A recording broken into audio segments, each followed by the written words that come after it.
तर भाजपच्या एका मोठ्या नेत्यानं नारायण चौधरी यांना फोन केलेला आहे। त्यांनी फोन करून अभिनंदन केलेलं आहे। नारायण चौधरी यांना 48 मतं पडली आहेत। नारायण चौधरी भिवंडी महापालिकेचे महापौर म्हणून निवडून आलेले आहेत।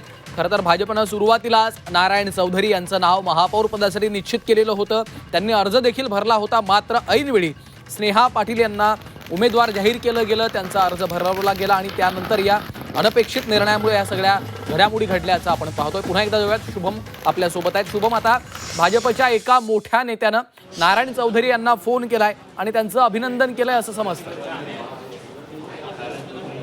निश्चितच पाहिलं तर अगदी काही वेळापूर्वी जे आहे ते भाजपच्या एका मोठ्या नेत्यांनी, मुंबईतल्या मोठ्या नेत्यांनी जो आहे तो नारायण चौधरी यांना फोन करून जे आहे ते त्यांना शुभेच्छा दिल्याचं समजत आहे। गेल्या काही दिवसांपूर्वी आपण पाहिलं असेल तर रवींद्र चव्हाण यांनी स्वतः जे आहे ते नारायण चौधरी यांच्या नावावरती शिक्कामोर्तब जो आहे तो केला होता आणि महापौर पदाकरिता जे आहे त्यांचंच नाव पुढे देखील त्यांनी जे आहे ते सरकवलं होतं आणि त्याचमुळे आपण आता देखील पाहिलं तर एका मोठ्या नेत्याने जे आहे ते भाजपच्या ह्या बंडखोर उमेदवार विजयी झाल्यानंतर जो त्यांना शुभेच्छा देण्याकरिता जो आहे तो फोन देखील केला होता आणि आता आपण पाहिलं तर चौधरी यांचा जो आहे तो मोठा विजय या ठिकाणी झालेला आहे। त्याचमुळे मोठ्या अनेक बडे नेते जे आहेत त्यांना या ठिकाणी फोन करत आहेत आणि त्यांना शुभेच्छाचा त्यांच्यावरती एकंदरीत वर्षाव देखील होताना पाहायला मिळतोय।